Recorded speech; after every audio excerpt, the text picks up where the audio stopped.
Hello, good afternoon, and thank you for joining us. My name is Ty Sinavan. I work here at Standpoint as the Director of Organizational and Staff Support. My role today in the webinar is to help facilitate it. So if you have questions during the presentation, please type your question in the question and answer tab, and I will pass the question along. Today's webinar is about tribal jurisdiction, and Marie Banks will be doing the presentation. Before I have Marie begin her presentation, though, I will share a little bit about Standpoint, the organization, for those of you that don't know who we are, and also for the recording later on when people listen to it. So Standpoint is a statewide organization.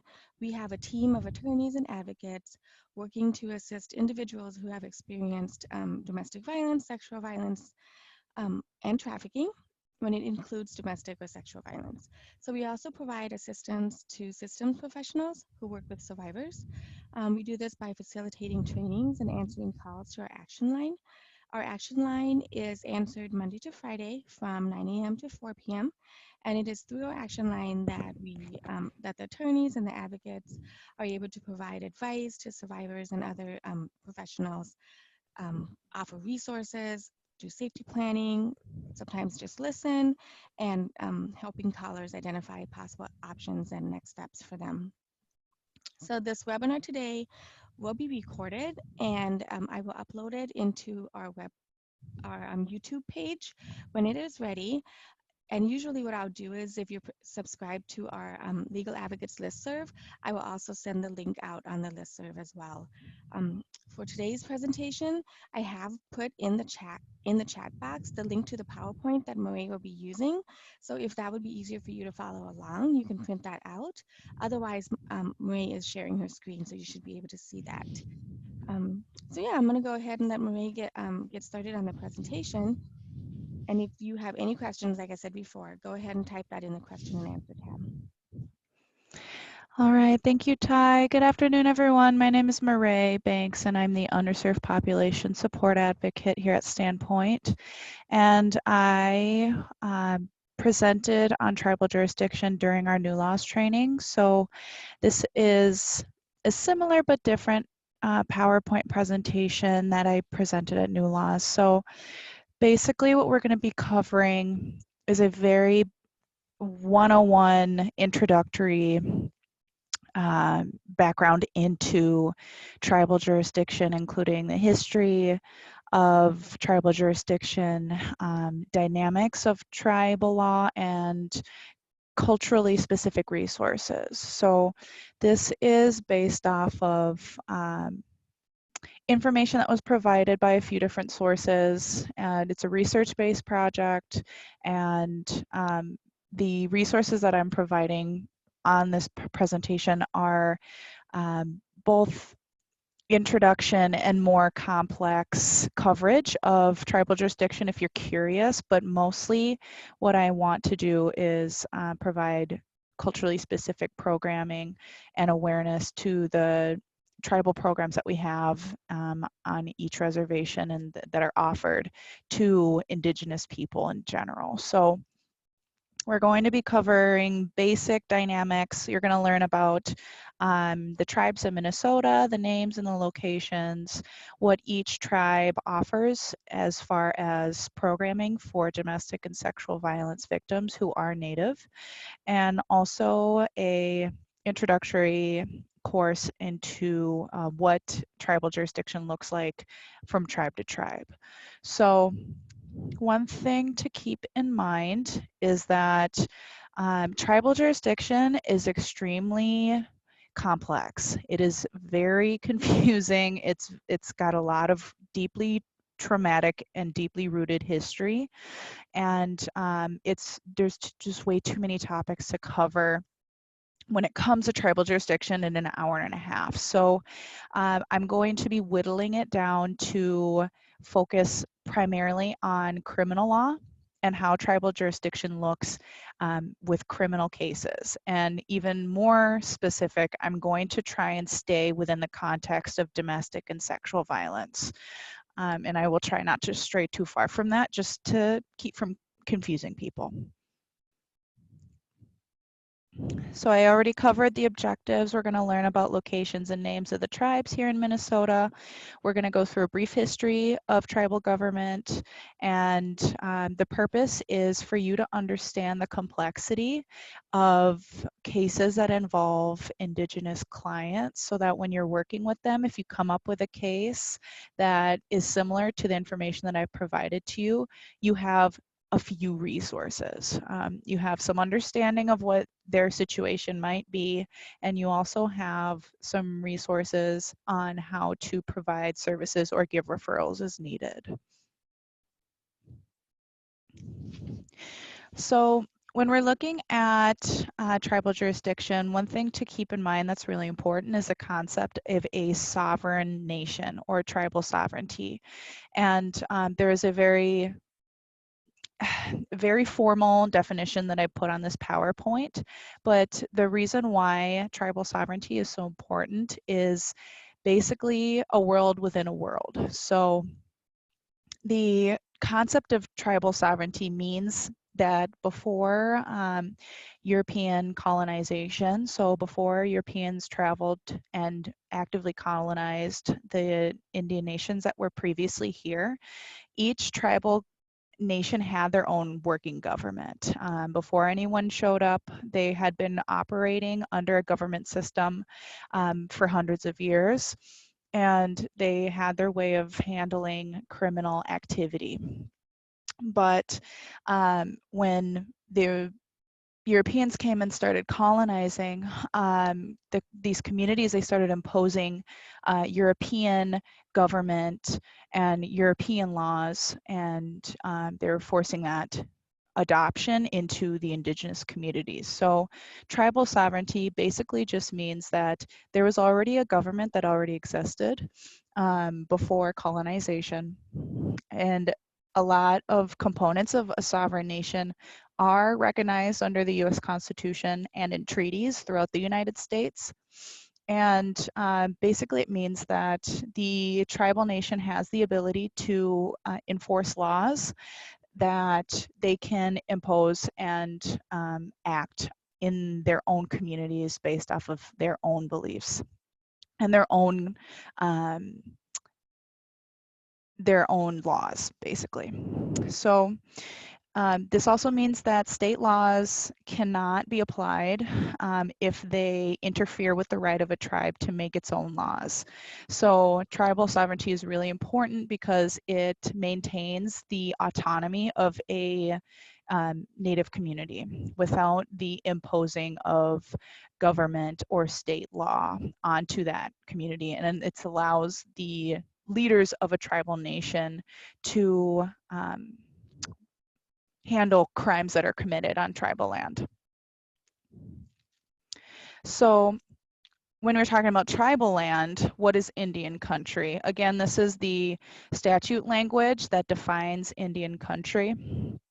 But when we think of Indian country, a lot of people tend to just think of a reservation where people inhabit and are enrolled, but Indian country expands to allotments, treaty land, and reserves, and not necessarily land that people live on, but are owned by the tribe, or not owned, but they are under the possession of the tribe and not the state government. So working with Indian country, any crime that is committed under that definition should go to the authority of the tribal nation that the land belongs to.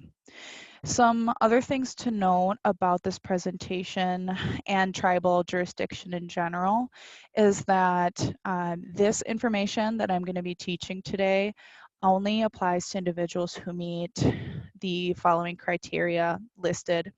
So someone who identifies as a Native Indigenous person, someone who is also enrolled in a federally recognized tribe. So tribal jurisdiction for an unenrolled Native person does not apply to in the same way that someone who is enrolled.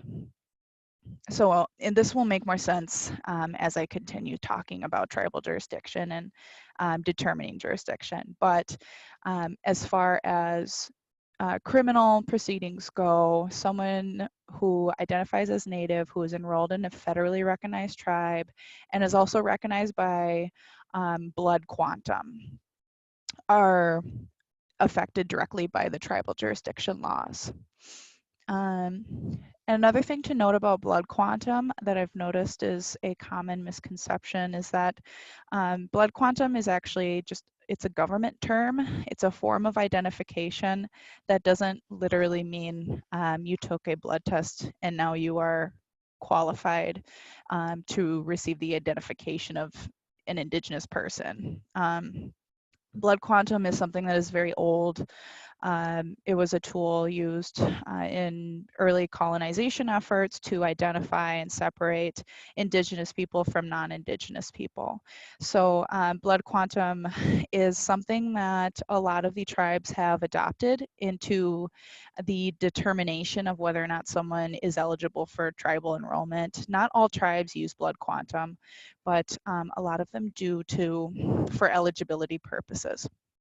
But a lot of people, when they think of blood quantum, think that you take a blood test, Ancestry.com, 23andMe type swab, scientific evidence to prove that you belong to an indigenous community. But that's not the case. It does not distinguish tribal lineage. In that same realm, a lot of the requirements for membership, in case you're curious, they vary from tribe to tribe, but according to the Minnesota Chippewa tribe bylaws for enrollment, so I'll explain more about what MCT is, but their standard for tribal enrollment is that they have a membership roll, a roll call of names of original members of that tribe. So if you share names with the individuals listed on that roll, then you are eligible. In addition to having children with a 4th degree of Indian blood, again, the blood quantum concept, you have to have at least a child with at least one parent who is an enrolled member, and any other membership requirements that the tribe determines as standard. And you have to have a combination of those in order to be eligible for tribal enrollment. So, tribes in Minnesota. There are 11 tribes total in the state of Minnesota. We have 7 Ojibwe and 4 Sioux. Another name for Ojibwe is Anishinaabe, and I provided pronunciation guidelines for those. Chippewa. And they're divided geographically by north and south. So the map on the right will show you where the majority of Anishinaabe tribes are located and where the majority of the Dakota Sioux are located. One good thing, if you're in the metro area, even though folks are enrolled, they may not live on the reservations, and a lot of them relocate to metropolitan areas. And it is good to know that most of the tribes have urban offices located in the metropolitan area. And the ones that are listed there, it's mostly in Hennepin County is where the urban offices are located. And the urban offices provide a variety of resources. They provide help with enrollment if they have questions on their tribal information that they need, if they need housing coordination, if they need benefits, health insurance, everything that has to do with tribal membership, these urban offices can help with. They don't necessarily have advocacy in these urban offices, but they do have access for referral to culturally specific advocacy services. Another misconception that I hear a lot is that Little Earth is often referred to as a tribe.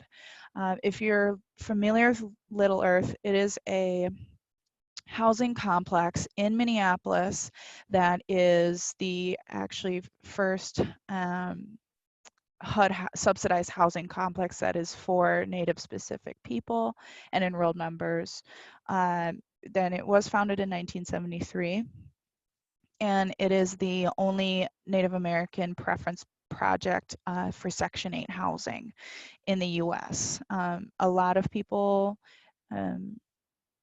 believe that Little Earth is a tribe. I hear it a lot in systems professionals who don't work with culturally specific programs. So just know that tribal jurisdiction does not apply when you're considering Little Earth residents, because Little Earth is not a tribe. It's a housing complex. So PL 280, Public Law 280, is the law that determines tribal jurisdiction. And PL 280, Minnesota was a part of 6 states that PL 280 affected. And the other states were Alaska, California, Nebraska, Oregon, and Wisconsin. So to give you some context, before Public Law 280 was enacted in the 50s, the federal government and Indian tribal courts shared jurisdiction over criminal investigations and prosecution. So before PL 280, the federal government gave assistance to tribal nations financially and resources to help investigate and convict for crimes committed on in Indian country. During the 50s, there were a lot of efforts that were assimilationist in nature. So there was a lot of discriminatory laws and policies that the federal government was trying to pass in order to limit the autonomy of Indian nations. So PL 280 was quote unquote enacted, but really it was forced onto tribal nations. It was an unfunded mandate. And basically what PL 280 is, very basically, is that the federal government no longer wanted to provide resources and support to tribal nations when it came to investigating and prosecuting crimes on Indian country. So the federal government said, we're tired of assisting. We want to completely remove ourselves from criminal proceedings, and instead we're going to give that authority of jurisdiction to the state. So the 6 states that were involved, the federal government mandated these 6 states to provide assistance or to completely take over jurisdiction when it came to criminal proceedings. The reason why I'm concentrating on criminal law specifically for this presentation is because PL 280 only applies to criminal proceedings. It doesn't apply to civil. The tribes in these 6 states and the tribes in Minnesota do have laws, and they have the ability to have civil jurisdiction over all matters, including small claims, including family, including insurance and traffic laws. They all have civil regulatory jurisdiction. But when it comes to criminal matters, the state will take over criminal jurisdiction. And the reason, another reason why PL 280 was enacted was because the federal government did not want to pay or give financial resources. So a lot of these tribes were dropped, and they did not have the ability nor the resources to develop their own laws to handle criminal proceedings. So some of the results of PL 280 were extremely detrimental because the tribal governments were not given the proper tools to develop their own laws to sustain themselves when it came to criminal proceedings. In a lot of situations, the states have over-involvement. State law has over-involvement in claiming jurisdiction over criminal proceedings. And this created a lot of tension between tribal nations and the state. Naturally, because when you take away someone's authority to control criminal activity and to prosecute criminal activity on land that you own, you're not given the resources to do so, and the state is imposing their state laws on your community. The tribal nations felt very encroached upon and manipulated and taken advantage of. And staying true to the assimilationist and termination efforts of the federal government, this was pretty effective. So the results of PL 280 are pretty intense. Basically, the state will have criminal jurisdiction and some civil over tribal land. And there is a lot of involvement of state criminal justice system being imposed in Indian country. And naturally, this is very confusing for a lot of people in a lot of different ways. Tribal jurisdiction and state involvement is often misused and misunderstood because it's such a complex topic and because it has such a turbulent history. A lot of people don't understand PL 280, including myself in a lot of ways. And it affects the timeline in which cases are investigated. It affects the quality of investigations, and it really causes a lot of miscommunication and a lot of friction between Indian country and tribal governments and the state. So PL 280 applies to every single tribe in Minnesota except for Red Lake at the time that it was enacted. At the time, Red Lake was the only tribal government entity that was able to not sign on to PL 280, and they weren't forced to because they could demonstrate that they had a criminal justice system that was equal to or preferred when the federal government was looking at their policies. So they were able to resist PL 280. They're the only one that's considered a closed reservation in the state of Minnesota, and I'll get into more details on that later. But everything listed on the left of this screen, those are all of the reservations in the state of Minnesota, and all of them are PL 280. And that the exempt part is a typo. It's supposed to be on the right-hand side, so my bad on that. So all of the tribes on the left are PL 280. They're not exempt. Red Lake is exempt. Let me see here. Just looking through my notes. So when we're talking about criminal jurisdiction, we're going to be talking about Red Lake since they are non-PL 280. So when a crime is committed on Indian land and Red Lake has decided to investigate and prosecute, what does it mean for Red Lake to have that authority? And in a lot of ways, it is good because they can govern their own people and they can govern the crimes that are committed on their land. But there is a limit to what they can do. And I'll talk about the features of Red Lake, but when a tribe does have criminal jurisdiction, there are acts that limit the years that a conviction can be sentenced and the fines. There is a cap to that. If there is a tribe that also has the concurrent jurisdiction clause, and I'll talk about what TLOA is, that's the concurrent jurisdiction. They have a little bit more leeway because they're working with the federal government, but there is still a cap to the years and the amount of fines that can be sentenced to someone. And I did put a note on double jeopardy. It is important to know because you're working with two different government entities, and double jeopardy is when two prosecutions are conducted at the same time. If in a normal situation, if two state or federal governments were prosecuting at the same time, it would be considered double jeopardy. But since we're working with Indian government and a state or federal government, it would not be considered because the tribal government has its own laws to charge if the tribal government has its own laws.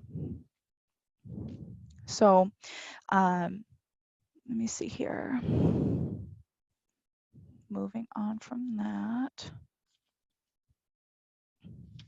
So when we're talking about federal criminal jurisdiction, so everyone else, if there is a crime that is committed in Indian country and the federal government has to get involved, in what capacity are they involved? So this is important to consider the General Crimes Act and the Major Crimes Act. So the General Crimes Act is a example. Let me see here.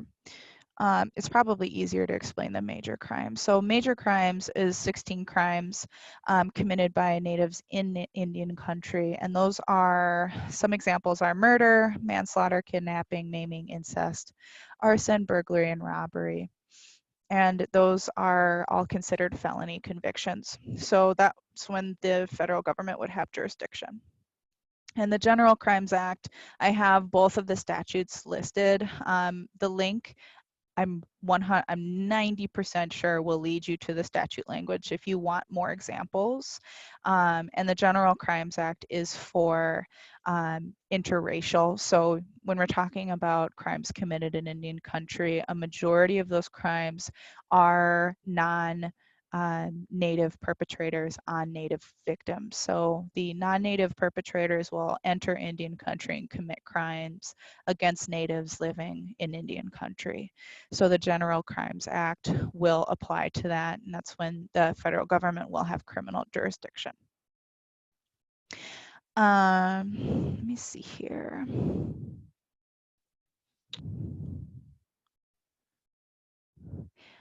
One thing to note when working with our clients is that one gray area, and this is an area that I believe is gray even in state and federal law, is the stalking, harassment, no contact cyber bullying and cyber abuse. Those concepts are relatively new in the context of statute language and prosecution. So naturally, if there is a stalking or harassment crime committed in Indian country, and it is PL 280, it is a PL 280 nation, it's really difficult to bring those cases to federal court. A lot of the times the federal government will choose not to take those cases because of the perceived lack of severity of the crime. And we do have issues with the no contact stalking and harassment law that I'm sure you've seen in state court as well. But what we're noticing is with the PL 280 states, when it comes to stalking and harassment crimes, a lot of the times they get dropped and the tribal courts are able to pick those up. And we are noticing that at first, for a long time, a lot of the tribes didn't have laws surrounding no contact stalking harassment, especially cyber and internet contact.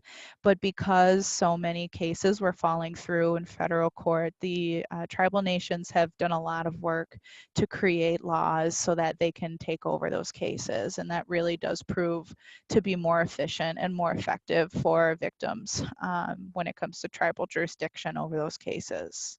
So it's important to know that about stalking and harassment, that a lot of the tribes in Minnesota do have laws that protect their enrolled members on that and those kinds of crimes. So in order to make a little bit more sense, I made this flow chart. So what we know about PL 280 states and criminal jurisdiction.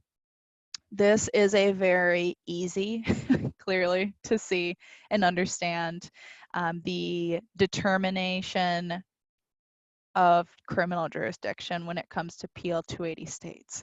So if you remember PL 280, the list of PL 280 states, everyone except Red Lake, this would apply to. So the flowchart explains when there's a native offender and a native victim. It says state and tribal will have criminal jurisdiction 9 times out of 10 because of the friction and the complexity between the relationship of state and tribal governments. The state will usually take over jurisdiction. If there is a native offender and a non-native victim and a crime is committed in Indian country, the state and tribal again should have cooperative jurisdiction, but usually it's the state that takes it over. And if there is a native offender and a victimless crime, it will be the tribal government. And some examples of victimless crimes are sex work. Let me see here. One was fraud. And let me see in my notes if they're very interesting examples. I honestly didn't agree with the examples of victimless crimes. And it's lost in my notes, but I know for sure one of them was sex work, or prostitution is the legal term. Let me see here. So if we're looking at a non-native offender, we're looking at a native victim, the state will take over. If they're both non-native offenders and a crime is committed in Indian country, the state will take over, as well as for victimless crimes with a non-native offender. And I put VAWA there because some tribes in the US have adopted a VAWA clause when it comes to criminal jurisdiction with a non-native offender and a native victim. A lot of this, it started with the missing and murdered indigenous women's conversations. A lot of the tribal nations noticed that they were not being taken seriously, that a lot of these cases were being overlooked or not even taken. And they were falling through. So some tribes in the US do have this VAWA clause, and it's called the Special Domestic Violence Criminal Jurisdiction. And it is the ability for tribes to have more jurisdiction over crimes committed by non-natives on the reservation, because so many when you're looking at statistics, a high percentage of assaults or crimes that were committed against Native people were from non-Native offenders or non-Native perpetrators. So no tribes in Minnesota have adopted this clause at the moment, but there is a lot of conversation about having a violence against women clause when considering criminal jurisdiction. And they are working to adopt that. So, non-PL 280. This is Red Lake. And with the closed reservations, the flow chart will explain with a non-native offender and a native victim, if this is a major crimes, if it's counted under the Major Crimes Act, the federal government will take over criminal jurisdiction. If there's a non-native offender and a non-native victim, the state will take over. Even if it, yeah. And if a non-native offender and a victimless crime, the state will also take over, even if it's on tribal land. That flowchart is extremely helpful, by the way. I've had to pull it out multiple times because a lot of the times law enforcement gets confused, and a lot of the time systems professionals get confused on how do people determine jurisdiction. And this is a very easy roadmap to try and figure that out. And it gets a little bit more complicated with a native offender, only because we're considering non-major crimes and major crimes. So that will go back to the statute links that I sent, that I had on the slides a couple slides back. but usually it's a lot more cooperative between the federal and tribal governments when a Native offender is involved in a crime committed in Indian country. So unique terms. This is when it kind of gets a little bit more confusing than it already has been. Some tribes have concurrent, what is known as concurrent jurisdiction. Mille Lacs and White Earth both have this, and this is the TLOA, or the Tribal Law and Order Act that I mentioned earlier. And what does this mean? It basically means that if in tribal power is not working in a cooperative manner with the state, if the state is imposing too much, or they're not working in a way that is productive or responsive to the case that the tribe views as, you're taking too much time, you're not doing this properly, you're not communicating with us, we want someone to come in and mediate the situation. The federal government will be requested by the tribe to be involved in the investigation and prosecution process. So normally in a criminal proceeding, let's say it's a major crime committed on Indian country, and the state will take over jurisdiction for the PL 280 states.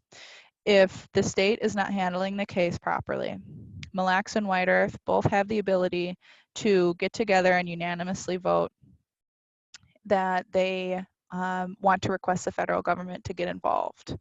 And this is good because the federal government will have the ability to investigate, take over, or a lot of the times it's in a support capacity, and just oversee the process to make sure that the state is doing what they need to. Concurrent doesn't mean that the tribal power is any less important than the federal or state, but it does mean that the federal government has the ability to facilitate and enforce cooperation between the state and tribal government. This also means that the tribal police officers have the ability to enforce federal laws in Indian country. So a lot of historically, some of the issues when it comes to criminal jurisdiction is that state will enforce their own law enforcement onto tribal land and tribal nations when the tribe has its own law enforcement. So this concurrent jurisdiction is helpful because it allows the tribal nation to say, we have our own law enforcement agency, we can handle this investigation process, and we do not want the involvement of state law enforcement. And it just enforces that sovereignty that that they have. So this is an example, I just provided a brief example of what concurrent jurisdiction would look like as a tribal code, and I use the White Earth Band example. So let me see here. One important thing to know about this concurrent jurisdiction act is that it doesn't undo PL 280. It will only allow the federal government to provide support in the investigation process and the prosecution. So as soon as this case is completed, the federal government will step out. The tribe has to request concurrent jurisdiction with every single case. It's not, we request concurrent jurisdiction and involvement of the federal government for the next 5-10 years. It has to be every single case receives a request. So PL 280 still is maintained and sustained throughout the process. Mille Lacs and White Earth are still considered PL 280 states, even though they can have this concurrent jurisdiction. All they can do is involve the feds, basically.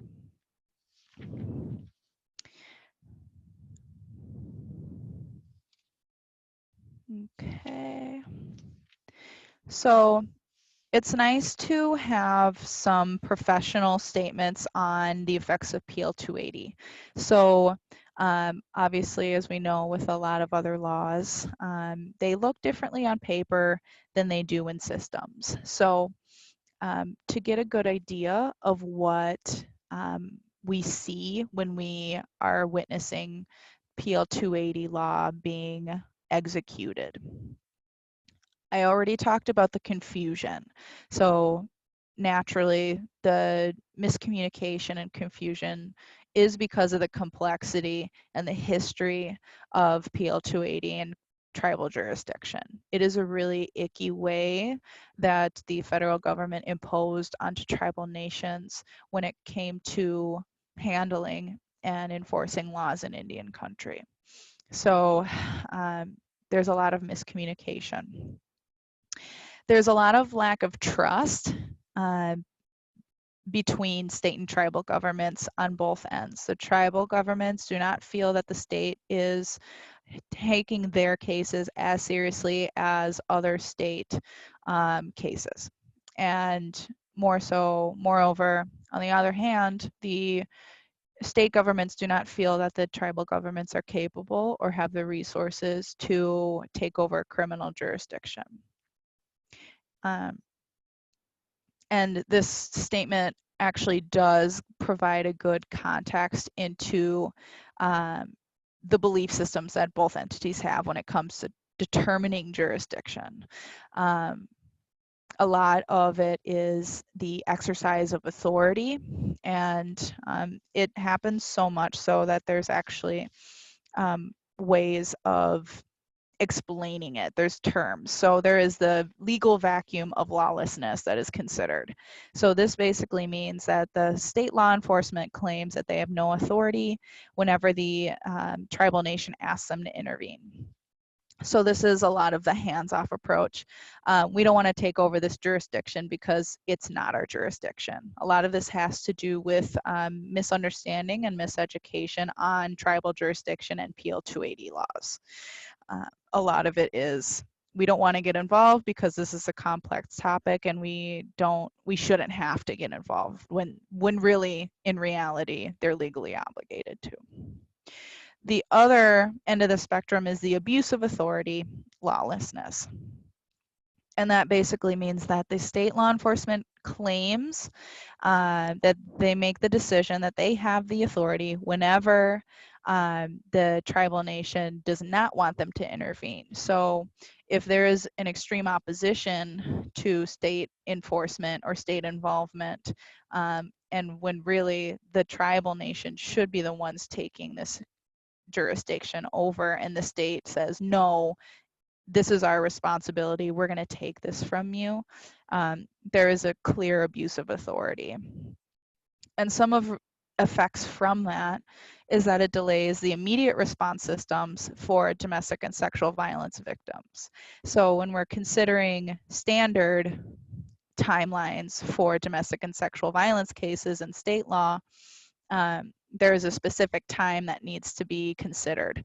There's timelines for everything. So submitting investigation reports, updates, court, all of that, there's specific timelines that we all know and abide by. But there's a gray area when we're considering the extra layer of this crime was committed in Indian country, who takes jurisdiction. That's the first step that honestly, for a lot of situations, takes the most amount of time because of these two, legal vacuum lawlessness and abuse of authority lawlessness, that has to be considered and often plays out when we're considering criminal proceedings. It also affects the chain of custody. So who has the ability to maintain and collect evidence, who has the authority to make arrests, and who has the authority to enact prosecution. It's extremely problematic because a lot of the times, by the time we get this figured out, someone has either fled. When we're talking about the perpetrator, someone has fled, evidence has been lost, or can no longer be collected. Securing crime scenes get affected. tending to victims properly, so getting witness statements, for getting victim statements, providing services for domestic and sexual violence victims is often delayed. So it really messes up and delays and confuses these cases, and the complexity of domestic and sexual assault that we know with regular law, with state law, with laws that we're comfortable with, is magnified. It's even worse when you're considering crimes committed in Indian country.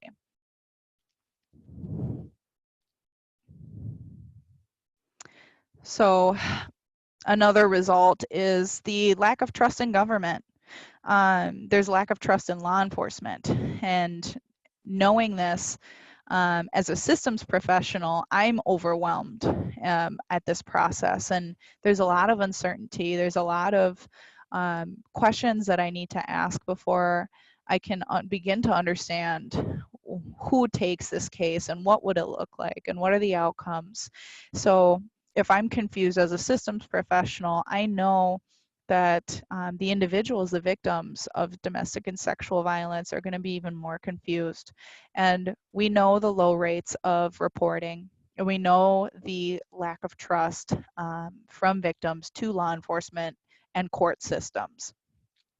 And that lack of trust, in combination with historical trauma. So you're getting indigenous people who have been victimized by government entities for hundreds of years, a long, long time, or after colonization, I'm sorry. You're getting many generations of trauma and abuse, and a lot of the justifications were written into law so that these people were victimized repeatedly, in combination with this complexity and confusion of criminal jurisdiction. And then you're expecting them to want to get involved and engage in the system when there's no answers, and a lot of the answers, if they do exist, are delayed. And one statistic that really stood out to me, and this is from the National Institute of Justice, is that when we're talking about Native American women who experience violence, there's only 35% of those victims were involving a indigenous or a native perpetrator, while 97% of Native American women who experience violence experience violence by an interracial perpetrator or a non-native perpetrator. So a lot of this history that we know as indigenous people is that people of non-native descent, mostly white men, have come onto indigenous land and committed crimes knowing that they can get away with it, basically. And our systems that we have in place at the moment are in reinforcing that belief that it's so complex and there's no unanimous cooperation that crimes can be committed more easily on Indian land and towards Native American victims. And we do know from the Missing and Murdered Indigenous Women movement, there's a lot more awareness on the prevalence of violence against Native people and how Native people who experience high crimes they experience them at a higher rate. And it certainly doesn't help that there's a lot of confusion between tribal jurisdiction.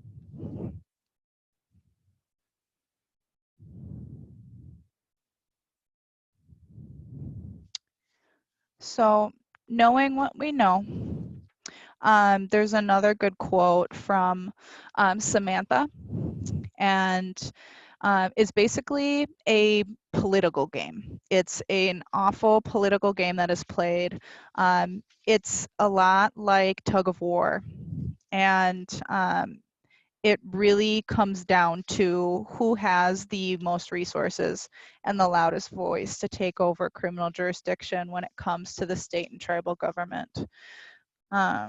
And the link that I posted is a really good article if you're curious and if you're a reader to try and learn about the actual realistic effects and outcomes of tribal jurisdiction and criminal law, especially when it comes to sexual violence.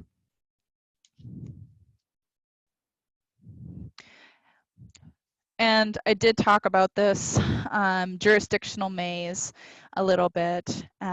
It's extremely confusing when crimes are committed when we're determining whether or not the state, tribal, or federal government takes it over. So it really does depend on the location of the crime. Obviously, if it happens in Indian country, there's three options. There's the state, the tribal, or the federal government, depending on PL 280 or non-PL 280 systems. There's the type of crime. So the General Crimes Act versus the Major Crimes Act. What kind of crime was committed will also determine jurisdiction. The race of the perpetrator and the race of the victim. Looking back at that flow chart, you can see how complicated it might be and how it might be confusing to try and determine the race of a perpetrator or a victim, especially when we're considering situations in sexual assault where the race of the perpetrator may or may not be known. And how does that complicate things?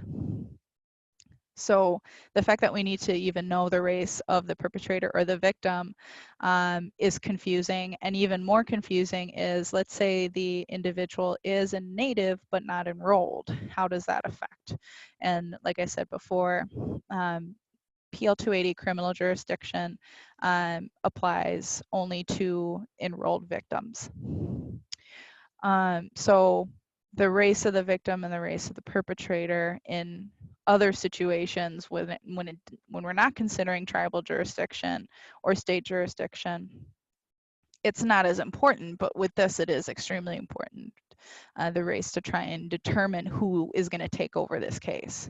And another factor is whether or not the defendant or the perpetrator, alleged perpetrator, has sufficient ties, quote unquote, with a native individual residing and enrolled within a tribe. So is this individual working at a casino, or is this individual working on the reservation, or is this individual working in Indian country? Are they living in Indian country, or are they engaged in a romantic relationship with the individual? Are they married? Are they not married? All of these things play into determining whether or not someone meaning state or tribal government, going to take over the crime. And below, I want to make you aware of the PDF. It doesn't look like it's a link, but it is information to a PDF that will further explain how confusing this is, basically. So we talked about PL 280. We talked about tribal nations, the names and the locations. And we talked about unique complicating factors of PL 280 and criminal jurisdiction. So what I want to do now is go through each tribal government and talk through unique features. And it is important to know that each tribe is extremely different.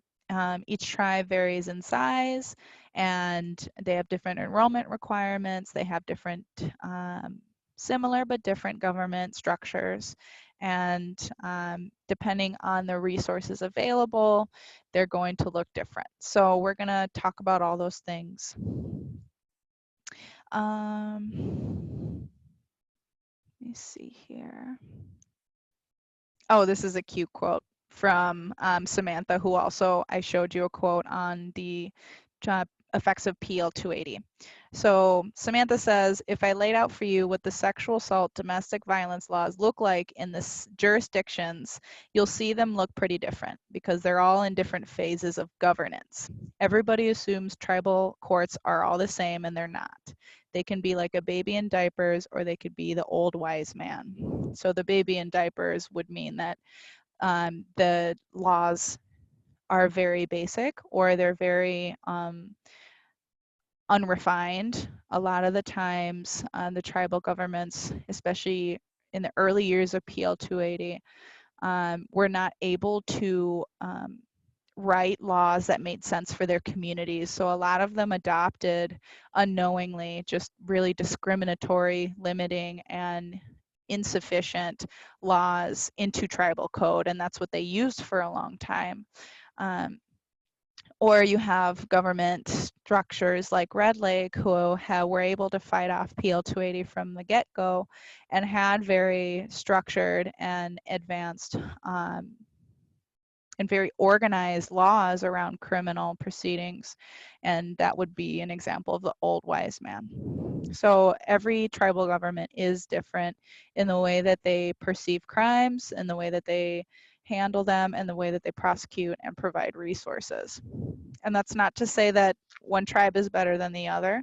It is very clear that each tribe is working in a way that makes sense to their own communities. So we'll go through those. One important thing to know, again, is the Minnesota Chippewa tribe is not one tribe. It is a collection of 6, and this was a result of the Indian Reorganization Act, or the IRA, of 1934. And the Minnesota Chippewa tribe exists to basically strengthen the self-governing systems of these 6 tribes. So it allowed the tribes to set up constitution and bylaws that made sense for them in collaboration with each other. They earned their own right to govern themselves and stabilize their own governments. And it gave them also the ability to hold tribal elections. And it was formed under an umbrella of the IRA. So the 6 tribes came together and they were able to form a coalition, I guess, for lack of a better word. And the tribes who rejected IRA did so because they wanted to retain their own traditional self-government. So they felt that they were good on their own, developing their own form of self-government and self-governance. So moving on to Red Lake. So on the left, you'll see the location of Red Lake and its tribal land. So you'll see around the lake is where it's mostly red, and that is where the majority of inhabitants are who are enrolled in Red Lake Reservation. The tiny little dots scattered around up north are Indian country. So it's territories that people don't necessarily live on. So it's important to consider that, because what we talked about earlier is that crimes that are committed in those scattered little red dots are still considered Indian country, even though no one may or may not live there. So the general structure of these slides is I'll list off the counties that they're located in and some features of the government. So like I said before, Red Lake is a non-PL 280 state. So that means that they retain criminal jurisdiction over most cases, and the cases that they don't have criminal jurisdiction over, which is the Major Crimes Act, the federal government will take over criminal jurisdiction. And in the 50s, before PL 280, I already explained that the Red Lake was able to fight off signing on to PL 280. And this is because their tribal leaders did write a constitution, their own tribal constitution, to establish a democratic process for electing tribal chairmen and council members. And because of this election, the laws that are used on Red Lake were made by the tribal council and enforced by the tribal council and federal courts. One thing about federal jurisdiction for criminal cases, all crimes are often investigated by the FBI and the Bureau of Indian Affairs. So whenever crimes that are considered federal criminal jurisdiction in Red Lake is going to be handled by the FBI and the BIA. and if in case you're curious, the major crimes that are native versus native victims versus non-native perpetrators, those crimes are prosecuted through the United States Attorney's offices. One thing about Red Lake is that is very unique is that they have their own detention center, so they can convict and detain. They house up to 65 prisoners at the detention center. They have pre-trial and sentenced individuals housed there. They also have the courtrooms in the same building. And another unique feature of Red Lake that others have adopted or they're starting to adopt is Red Lake has their own sex offender registry. I don't believe I put the link of their sex offender registry on there, but if you do, just Google Red Lake sex offender registry. This can be helpful when you're safety planning with your clients. And it is different from the state sex offender registry. Let me see here. And as far as the registry goes, there are, it's listed in the tribal code, the tier system for registering sex offenders. So if you're curious on that, there's 3 tiers, similar to how we register sex offenders as far as risk level. And you can do more research on that if you want. And as far as what Red Lake is able to convict or process in their courts, they do family. So a lot of tribal nations are able to do everything related to family. They do have court process set up for that, including child support, custody, divorce, paternity, guardianship, name change, visitation. Not all tribal nations have OFPs or HROs. Some of them are named differently, but have similar goals or guidelines to an HRO. Some of them are called no contact orders. Some of them, I can't remember what the other name is for, but we'll get there. One thing to know about OFPs, I did list the statute language under the foreign protective orders. This is a concept that is important for us to know because let's say you have an individual who got an OFP approved at Red Lake, judge signed it, and it's active, it's recent, and they move off the reservation, and they're wanting to call in a violation of their OFP that they had in Red Lake, but now they're living off the reservation. The state law enforcement has to enforce that OFP because it's protected under this 518B01, and it's considered a foreign protective order. So as long as it's active, it's legitimate, and it's signed by a judge, the state law enforcement has to respect and enforce this OFP. I haven't heard situations where someone attained an OFP in Indian country at Red Lake and the law enforcement did not respect that and enforce OFP violations. But in case that happens, this is the statute language that protects that.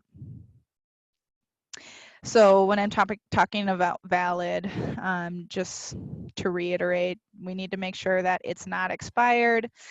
We need to have it state the name of the protected individual and the individual whom the enforcement is sought, so the perpetrator, and the order issued with due process rights as long as the OFP was ordered and serviced properly. Let me see here. Yep, I think that was it on that.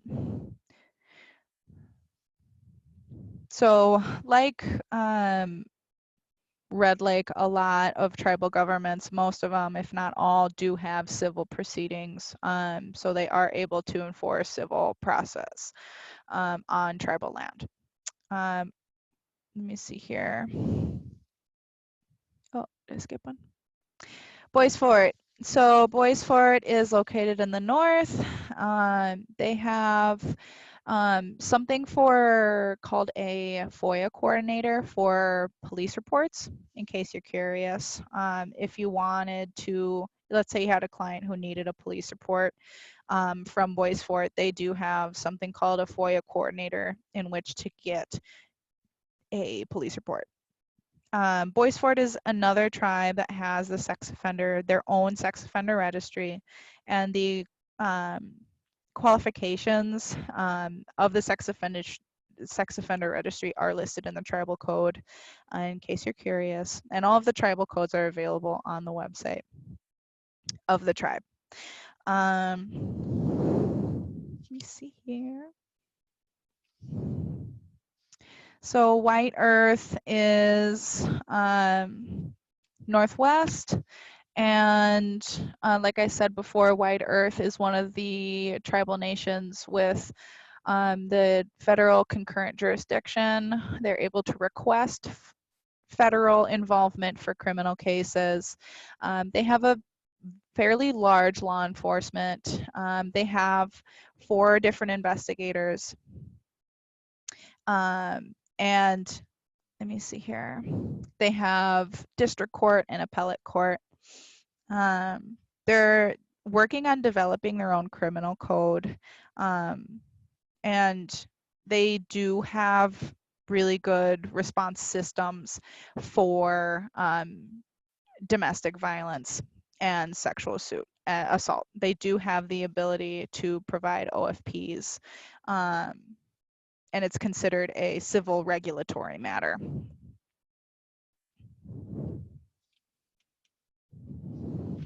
As far as Mille Lacs goes, Mille Lacs is the other tribal nation that also has concurrent jurisdiction. So they have the TLOA. They have about 20 staff for law enforcement. They do have current jurisdiction with Mille Lacs County law enforcement. They do have an arrest policy for domestic violence and also stalking. So they were one of the first tribal nations to adopt a code for stalking and harassment. Let me see here. They do have let me see here. They also have a court of appeals and district court. So as far as Leach Lake, the state will take over criminal jurisdiction while the tribe retains civil. They have a large law enforcement staff. One thing that's unique about Leach Lake is that they have their own domestic violence and criminal sexual conduct investigator, which is good. It's pretty unique. They handle specific cases regarding those. They also have, in addition, they have a general crimes investigator. They're all grant funded, and it's nice because their domestic violence investigators are non-uniformed. So they do investigative work out of uniform, which is very trauma-informed. They also have a crime data analysis, which is good to keep track of these cases. They have actually some really good compiled statistics from that. Let me see here. Fond du Lac. Let me see. So the Fond du Lac Police Department, they have around 10 staff. They also have an officer that is assigned to do investigations to work with non-tribal Fond du Lac officers. So they have a liaison that they work with. And they have really good programs. We'll look into individual culturally specific resources. So Shakopee Metawakan is unique because they don't have their own law enforcement. They actually contract with Shakopee law enforcement, and they work with a police liaison officer that works with for the tribe. Upper Sioux. So Upper Sioux has a zero tolerance policy when it comes to domestic abuse, child abuse, sexual abuse, and animal abuse. and they are one of the tribal nations that impose banishment for enrolled members. So they will choose to banish somebody if a crime is committed and they're an enrolled member. They have the banishment policy listed in their tribal code, but usually it comes with a fee. There's a 30, 60, or 90-day banishment or until further notice. Lower Sioux County, they have similar amount of law enforcement. They're a little bit smaller, and they also have civil jurisdiction. So a lot, like I said before, a lot of these communities do have civil jurisdiction. They do have a domestic violence policy in their tribal code, but it's not as specific, and it's pretty vague when it comes to defining domestic violence, but they are working to update that. You see here. Prairie Island is located in the south, and they actually had a pretty cool thing happen. So as of May of last year, Governor Tim Walz did give the tribal police the ability to enforce criminal state law while policing on their own land. So they are given the opportunity for their law enforcement to enforce laws in Indian country, which is good. So when we're talking about advocating for clients, when we're talking about Native enrolled clients, I wanted to make it clear on a few things. I wanted to highlight a few important things to keep in mind when you're working with clients. One of them is the tribal ID. So sometimes, and this doesn't happen often, but when it does, there is a statute language that prevents someone from denying services to a Native person if their only form of identification is a tribal ID. So in case that happens, there is that statute language listed, the 171.072. Another thing that I didn't know is new to me is the Jay Treaty. So this is the concept that the U.S. recognizes the right of American Indians born in Canada to pass borders of the United States if they have 50% blood quantum and an enrolled tribe in Canada. So this is important because it usually, if someone relocates to the United States, they have to go through the immigration status, they have to process passport, and they need to citizenship status. But if you have an indigenous person who is enrolled with 50% blood quantum, born in Canada, they have the ability to freely pass through to the US. They can live and work here. They don't need a green card. They don't need to register as a quote unquote alien. And similarly, the US cannot deport or exclude the individual from entry. In case you're in the northern areas, northern rural areas, this might be important or relevant to you.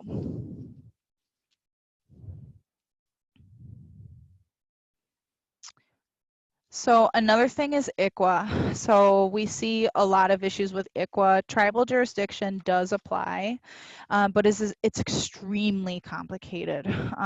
So basically what you need to know with ICWA is that if there is a CBS case involved with children who are enrolled or eligible for enrollment, and the tribe is not aware of the case, that ICWA needs to be involved and the tribe needs to be notified. And ICWA is extremely important for a lot of reasons, but when we're talking about Native sovereignty, we're talking about the ability of the tribe to have involvement and awareness and to be able to inform the decisions that involve custody and placement of Native children. Let me see here. I did talk a lot about stalking and harassment earlier. Since the federal government was not following through and dropping a lot of those cases, the tribal laws are now starting to pass codes that address stalking, and they're able to prosecute on those charges. So that's something that is relatively new in the last 20 years. That is really important and has a significant impact on prosecution rates when it comes to stalking and harassment. So tribes that do have their own domestic and sexual violence and general crime programs. There's Red Lake, Boys Fort, White Earth, Mille Lacs, Leach Lake, and Fond du Lac. I will go through those. It's important to note that some tribes do have legal services that work with family law, domestic and sexual violence, and stalking and harassment. And as you know, or you may know as an advocate, there are a lot of intersecting issues such as housing, tax insurance, employment, criminal defense. There's topics and concepts that do intersect with someone who is a sexual or domestic violence victim. So it's important to know that some of these tribes do have access to legal services for those individuals. And so Red Lake does have its own shelter. The one thing to note about shelters in Indian country or in Native communities on the reservation, all of them are federally funded except for Red Lake. So all of the shelters that I'll explain can accept non-Native or unenrolled or non-enrolled individuals in the shelters. So since they're federally funded, they do accept non-Native people. With the exception being Red Lake, since Red Lake funds its own shelter. They take enrolled members or descendants of enrolled members. They do have their own domestic sexual violence general crime advocacy services, and they do have access to Anishinaabe legal services. So like I said before, ALS or Anishinaabe legal services do a lot of things, including child protection, family law, including OFPs, evictions, garnishment, social security, and other civil forfeiture cases. And they do have clinics and they do have advice clinics. The intake process does look very similar to legal aid. So if you want, you can check out the website. There is also on Red Lake Nation, there is a culturally based re-education group for men. This means that they work to reverse abusive behaviors and provide culturally specific programming for unlearning abusive behaviors for men. Boys Fort does have an emergency shelter. It is not specific for domestic or sexual violence. It is a homeless shelter. They do, however, have legal advocacy for domestic and sexual violence. They have case management and victim service coordinators. Grand Portage, although I think it's the smallest nation in Minnesota, they're teeny tiny. Up north, they do have a really good advocacy program for domestic violence victims in the community center. Jackie is their mental health worker, but she's also the domestic violence advocate. White Earth has an emergency shelter as well. They do have a culturally specific organization that they work with called Dove, or Down on Violence Every Day. They're not located on the reservation, but they are culturally specific. White Earth does also have access to Anishinaabe legal services and regional Native public defense. This is important to know because a lot of resources are limited for folks who need representation or assistance with criminal defense cases.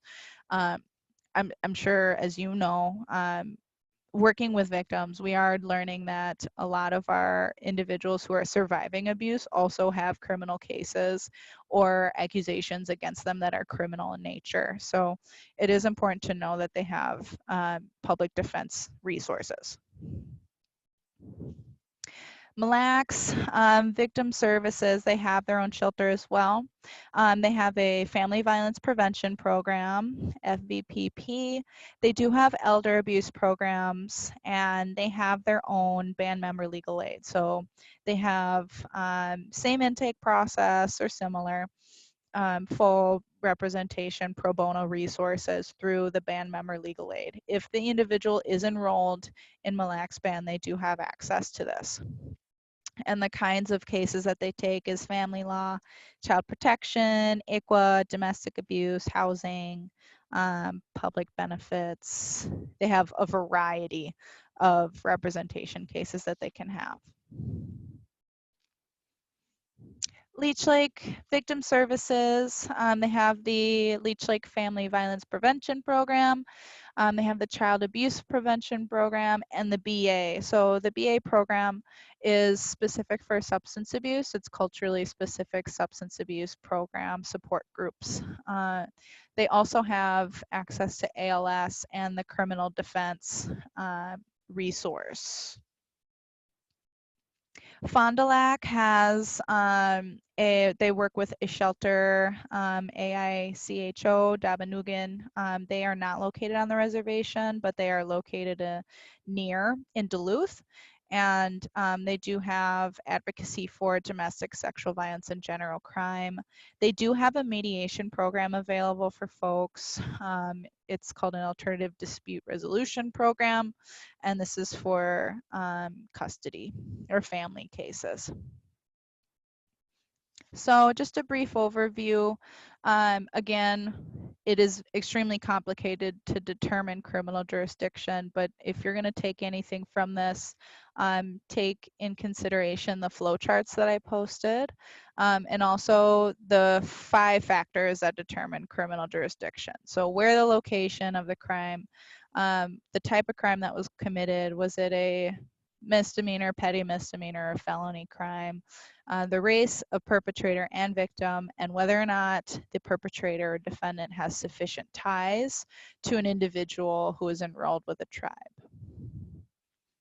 So I have some scenarios, but I know that we only have 10 more minutes, so I might use that as a resource and stop to see if there's any questions. There isn't any questions, Okay. Ray. Yep. So I think you can go on with some scenarios. Okay. So some scenarios that I provided. So Don is a Red Lake tribal citizen employed at the tribal casino. Don is sexually assaulted in the casino parking lot by a coworker who is also a Red Lake tribal member. Knowing what we know about Red Lake, they are non-PL 280, which means that the tribe and federal government maintain jurisdiction. So considering that, they would have concurrent jurisdiction for this scenario. Both governments have the ability to prosecute Don or Alba. They would have the ability to prosecute Alba since Alba's the offender.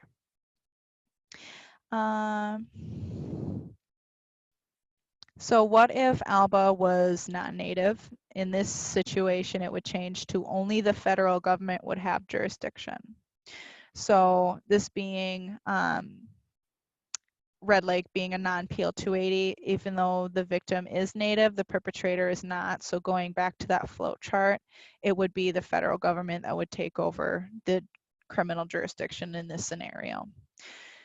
So considering Don being a victim and Alba, so Don as the victim is non-native and Alba being native, both the federal government and the tribe would have concurrent jurisdiction over that.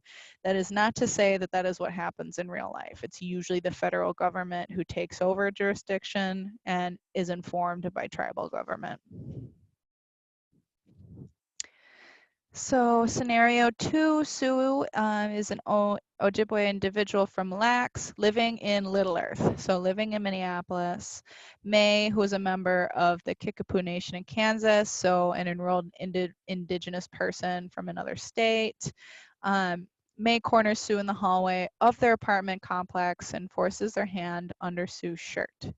So considering Little Earth, what I said about Little Earth being located in Minneapolis, a housing complex and not a tribe, the state would have criminal jurisdiction, which means Minneapolis PD would do the investigation process, collection of evidence, arrest, and Minnesota, Hennepin County would be doing the conviction and prosecution.